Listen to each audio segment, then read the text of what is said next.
नमस्कार, आप देख रहे हैं हार्ट ऑफ भारत। मैं हूं दिवाकर विक्रम सिंह। जिस तरीके से चीन और भारत के बीच डिसएंगेजमेंट को लेकर और इसके साथ साथ एलएसी पर पेट्रोलिंग को लेकर के हमारी बाँछें खिली हुई हैं, थोड़ा सा रुकिए और सोचिए आखिर में ये वास्तव में जो कुछ भी हमें मिला है, जिसे हम उपलब्धि कह सकते हैं और वो उपलब्धि है भी, लेकिन क्या हम ये माने कि चीन और भारत के रिश्ते बहुत नॉर्मलाइजेशन की ओर आगे बढ़ रहे हैं? तो पहले ये सोचिए कि आखिर में ये सारी स्थिति हमारे सामने आई क्यों, जब चीन इस तरीके से हमारे साथ संबंध सुधारने की ओर आगे बढ़ रहा है। लग रहा है कि हम 4 साल पहले की स्थिति में आ रहे हैं।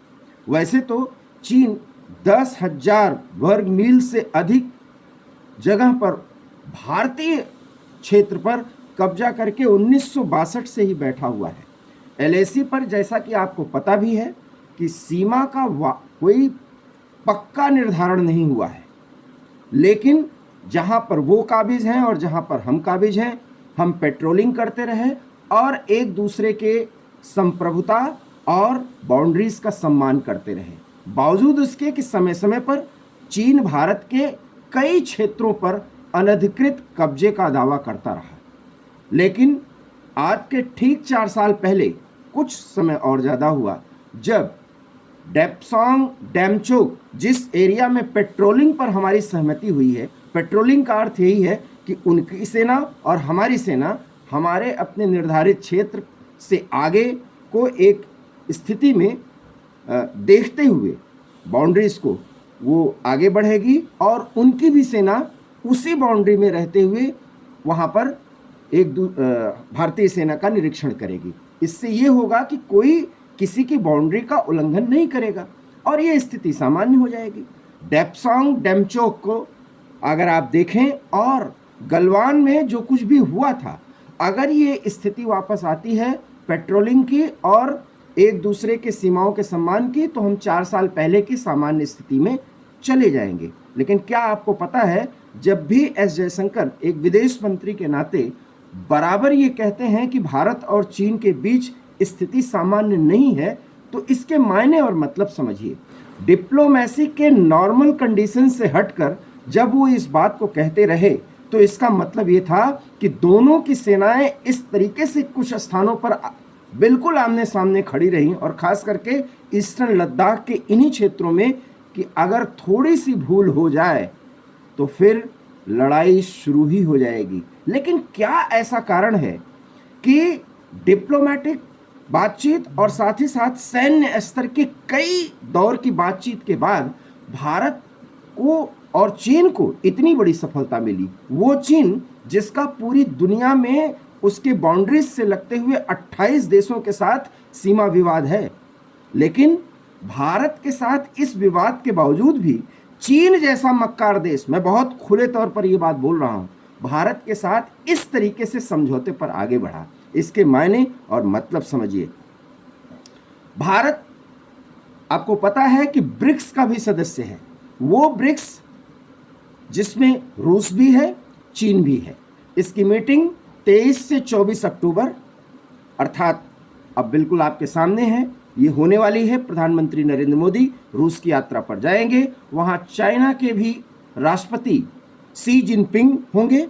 अभी आधिकारिक तौर पर यह नहीं कहा गया है कि ब्रिक्स, चूंकि एक मल्टीलैटरल टॉक का एक मंच है, वहां पर माफ करिएगा, वहां पर चीन और भारत भी मिलेंगे और बातचीत करेंगे द्विपक्षीय संबंधों पर। लेकिन यकीन मानिए और आप देखेंगे ऐसा भी होगा। तो ये स्थिति बनी क्यों कि चीन एकाएक पिछले 4 साल से जिन संबंधों को वो एबनॉर्मल किया हुआ था, उसको नॉर्मल करने पर आगे बढ़ा।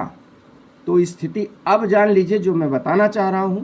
जिस तरीके से व्लादिमीर पुतिन को यूक्रेन और रूस के संदर्भ में प्रधानमंत्री नरेंद्र मोदी समझा पाए हैं और पुतिन ने समझा है और सार्वजनिक मंचों पर इस बात का उन्होंने जिक्र किया है कि भारत के प्रधानमंत्री नरेंद्र मोदी की पहल का मैं बहुत सम्मान करता हूं, क्योंकि वो भारत और रूस की दोस्ती को इस स्तर पर सोचते हैं कि हमारे साथ इस समय जो यूक्रेन के साथ संघर्ष चल रहा है उसको समाप्त करने की चाहत रखते हैं। और मैं उनके किसी भी सुझाव को बहुत नज़दीक से देखता हूं, उसका मूल्यांकन करता हूं। मतलब और मायने समझिए, इन्हीं दौर में जब यूक्रेन और रूस का संघर्ष चला तो चीन और रूस के संबंध बहुत मजबूत हुए और ये पूरे यूरोप और अमेरिका के लिए एक चुनौती से बन गए।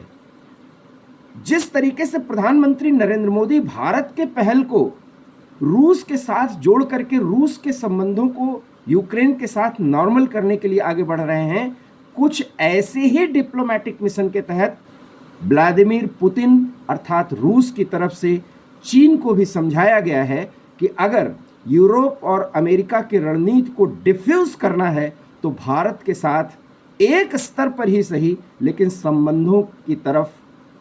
संबंधों के नॉर्मलाइजेशन की तरफ आगे बढ़ना ही होगा। और इसी के तहत चीन ने अब ये समझ लिया है कि वस्तु स्थिति समझते हुए भारत के साथ संबंधों को नॉर्मल करने के लिए हमें पहल करनी ही चाहिए, क्योंकि बॉर्डर पर जिस तरीके से भारत अपने सैन्य ताकत को, अपने आवागमन के साधन को, सड़कों के जाल को बिछा रहा है और बॉर्डर एरियाज में जिस तरीके से वो विकास कर रहा है, उसके कारण से बॉर्डर के लोगों और भारतीय सेना के बीच में बहुत अच्छा संबंध कायम हो रहा है। चीन समझ रहा है कि अब 1962 के बाद से लेकर के अब तक जिस तरीके से एलएसी पर अपनी मनमानी करता रहा, अब वो करना आसान नहीं रह गया है और भारत खुले तौर पर और डिप्लोमेटिकली ये संकेत दे रहा है कि चीन के साथ संबंध नॉर्मल नहीं है।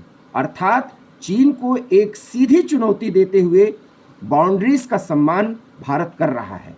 इन्हीं सब बातों को देखते हुए चीन ने भी वस्तुस्थिति को समझा और रूस की पहल पर, रूस के समझाने पर ब्रिक्स जैसे सम्मेलन के पहले भारत और चीन एक ऐतिहासिक समझौते पर दस्तखत करने जा रहे हैं। ऐतिहासिक मैं इसलिए कह रहा हूं क्योंकि 4 साल में इन दोनों ने ईस्टर्न लद्दाख में वो स्थिति बना दी है कि थोड़ी सी गलती इन दोनों के बीच युद्ध का कारण बन सकती है। लेकिन इसके मायने और मतलब ये नहीं है कि भारत के साथ चीन के जो भी संबंध हैं वो पूरी तरीके से नॉर्मल हो गए, क्योंकि हमारा एलएसी बहुत बड़ा है। अरुणाचल से लेकर के लद्दाख, ये पूरा क्षेत्र जिसमें चीन समय समय पर अपने अनधिकृत दावे के जरिए भारत के साथ एक संघर्ष की स्थिति बनाता है।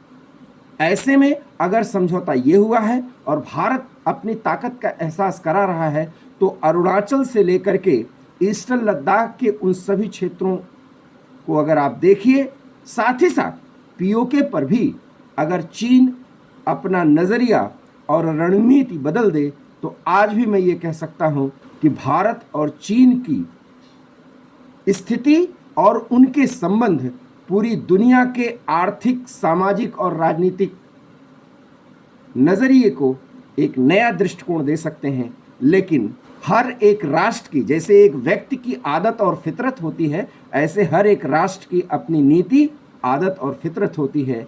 चीन है कि मक्कारी से बाज आता नहीं, इसलिए डेप्सांग और डेमचोक पर हुए ऐतिहासिक समझौते हमारे लिए इस समय सुखद तो हैं, लेकिन चीन की हर एक गतिविधि से हमें सावधान रहना ही होगा, क्योंकि एक छोटी सी भूल चीन बहुत बड़ी हिमाकत करने की पहल कर देता है। आपको हमारा वीडियो कैसा लगा? प्लीज़ हमारे इस वीडियो को लाइक कीजिए, शेयर कीजिए, हमारे चैनल हार्ट टॉक भारत को सब्सक्राइब कीजिए। बहुत बहुत धन्यवाद। नमस्कार।